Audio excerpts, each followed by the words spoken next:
সরকারি চাকুরিতে কোটা ব্যবস্থা বাতিল করে ২০১৮ সালে জারি করা পরিপত্র পুনর্বহালের দাবিতে টানা আন্দোলনের চতুর্থ দিন ৪ জুলাই থেকেই কোটা বিরোধী আন্দোলন নতুন গতি পেতে শুরু করে। হাইকোর্টের রায়কে কেন্দ্র করে আন্দোলন আরও বিস্তৃত হয়, আর রাজপথে শিক্ষার্থীদের অবস্থান হয়ে ওঠে আরও দৃঢ়।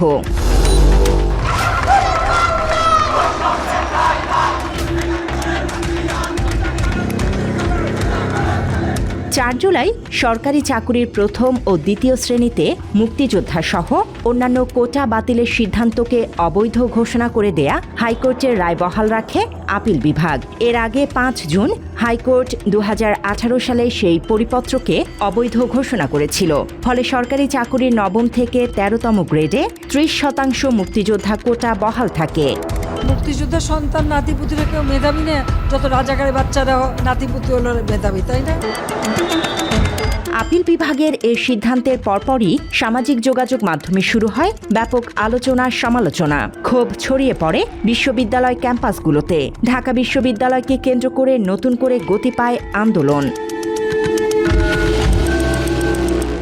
২০২৪ সালের ৪ জুলাই বৃহস্পতিবার প্রবল বৃষ্টিকেও উপেক্ষা করে বৈষম্য বিরোধী ছাত্র আন্দোলনের ব্যানারে ঢাকা বিশ্ববিদ্যালয়ের শিক্ষার্থীদের সঙ্গে যোগ দেন রাজধানীর বিভিন্ন শিক্ষা প্রতিষ্ঠানের শিক্ষার্থীরা। প্রায় ৫ থেকে ৬ ঘণ্টা শাহবাগ মোড় অবরোধ করে রাখে তারা। সন্ধ্যায় অবরোধ কর্মসূচি শেষ করে পরবর্তী ৩ দিনের নতুন কর্মসূচি ঘোষণা করে আন্দোলনকারীরা। আন্দোলনের কেন্দ্রবিন্দু ছিল ঢাকা বিশ্ববিদ্যালয়। সারা দেশের শিক্ষার্থীদের এক প্ল্যাটফর্মে যুক্ত করতে সামাজিক যোগাযোগ মাধ্যমে কোটা পুনর্বহাল করা চলবে না শিরোনামে ফেসবুক গ্রুপ খোলা হয়। পাশাপাশি চালু করা হয় একই নামে টেলিগ্রাম গ্রুপ। সেখান থেকেই আন্দোলনের কর্মসূচি ও নির্দেশনা সমন্বয় করা হতে থাকে।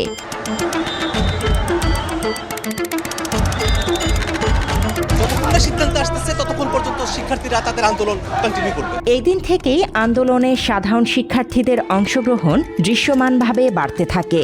ঢাকা বিশ্ববিদ্যালয়ের বিভিন্ন বিভাগের শিক্ষার্থীরা ৫ জুলাই থেকে বৈষম্য বিরোধী ছাত্র আন্দোলনের আহ্বানে ক্লাস পরীক্ষা বর্জনের ঘোষণা দেন। বেলা 11:30টার দিকে ঢাকা বিশ্ববিদ্যালয়ের কেন্দ্রীয় গ্রন্থাগারের সামনে জড়ো হন বিপুল সংখ্যক শিক্ষার্থী ও চাকুরি প্রত্যাশী। সেখান থেকে মিছিল নিয়ে মাস্টার দা সূর্য সেন হল, হাজী মোহাম্মদ মহসিন হল, ভিসি চত্বর ও রাজু ভাস্কর্য ঘুরে শাহবাগ মোড় অবরোধ করে।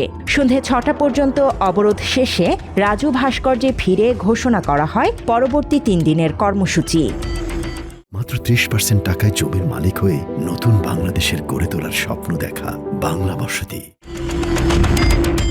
একই দিনে ঢাকা, জাহাঙ্গীরনগর, জগন্নাথ, রাজশাহী, চট্টগ্রাম, বরিশাল, কুমিল্লা ও খুলনা সহ দেশের বিভিন্ন বিশ্ববিদ্যালয়ের শিক্ষার্থীরা রাজপথে নেমে দাবি আদায়ের শপথ নেয়। শিক্ষার্থীরা বাংলা ব্লকেট কর্মসূচি অব্যাহত রাখবে। বৈষম্য বিরোধী ছাত্র আন্দোলনের অন্যতম সমন্বয়ক নাহিদ ইসলাম ঘোষণা দেন ৫ জুলাই সারা দেশে অনলাইন অফলাইনে জনসংযোগ ও সমন্বয় কর্মসূচি, ৬ জুলাই দেশব্যাপী বিক্ষোভ এবং ৭ জুলাই সব বিশ্ববিদ্যালয় ও শিক্ষা প্রতিষ্ঠানে ক্লাস পরীক্ষা বর্জনের মাধ্যমে ছাত্র ধর্মঘট পালন করা হবে। জরুরি অধিবেশন ডেকে সংসদে এই আইন পাস করতে হবে, তার আগ পর্যন্ত আমরা রাজপথে থাকবো। এদিন আন্দোলনে অংশ নিতে সাধারণ শিক্ষার্থীদের বাধা দেওয়ার অভিযোগ ওঠে ঢাকা বিশ্ববিদ্যালয়ের বিভিন্ন হল শাখা ছাত্রলীগের নেতাকর্মীদের বিরুদ্ধে। কয়েকটি হলের গেইটে তালা ঝুলিয়ে দেয়া হয়। অনেক শিক্ষার্থীকে গেস্ট রুমে আটকে রাখার অভিযোগও ওঠে। পরে আন্দোলনরত শিক্ষার্থীরা মিছিল নিয়ে হলে গেলে তালা খুলে দেয়া হয়। যত বাধা আসছে, আন্দোলনের মাত্রা, তীব্রতা, ছাত্রদের অংশগ্রহণ অতীতের সব রেকর্ডকে ছাড়িয়ে যাচ্ছে। অন্যদিকে দুপুর 12:30টার দিকে জাহাঙ্গীরনগর বিশ্ববিদ্যালয়ের শিক্ষার্থীরা প্রধান ফটক সংলগ্ন ঢাকা আরিচা মহাসড়ক অবরোধ করে। এতে উভয় লেনে দীর্ঘ যানজটের সৃষ্টি হয়। পরে দুপুর 1টার দিকে অবরোধ প্রত্যাহার করা হয়। আমাদের ভাইকে গ্রেফতার করা হয়েছে। আমার ভাইয়ের অপরাধ কি? আমরা তো ভাঙাচোরা করছি না, আমরা তো চালাউরা করছি না। একইভাবে জগন্নাথ বিশ্ববিদ্যালয়ের শিক্ষার্থীরা পুরান ঢাকার রায় সাহেব বাজার মোড়, শেরেবাংলা কৃষি বিশ্ববিদ্যালয়ের শিক্ষার্থীরা আগারগাঁও মোড়, চট্টগ্রাম বিশ্ববিদ্যালয়ের শিক্ষার্থীরা চট্টগ্রাম খাগড়াছড়ি মহাসড়ক, রাজশাহী বিশ্ববিদ্যালয়ের শিক্ষার্থীরা ঢাকা রাজশাহী মহাসড়ক, খুলনা বিশ্ববিদ্যালয়ের শিক্ষার্থীরা খুলনার 0 পয়েন্ট, ইসলামী বিশ্ববিদ্যালয়ের শিক্ষার্থীরা কুষ্টিয়া খুলনা মহাসড়ক এবং কুমিল্লা বিশ্ববিদ্যালয়ের শিক্ষার্থীরা ঢাকা চট্টগ্রাম মহাসড়ক অবরোধ করে। গণসংযোগ করে আমরা বুধবার কঠোর কর্মসূচি দিব। 4 জুলাইয়ের কর্মসূচির মধ্য দিয়েই আন্দোলন কার্যত সারা দেশে ছড়িয়ে পড়ে।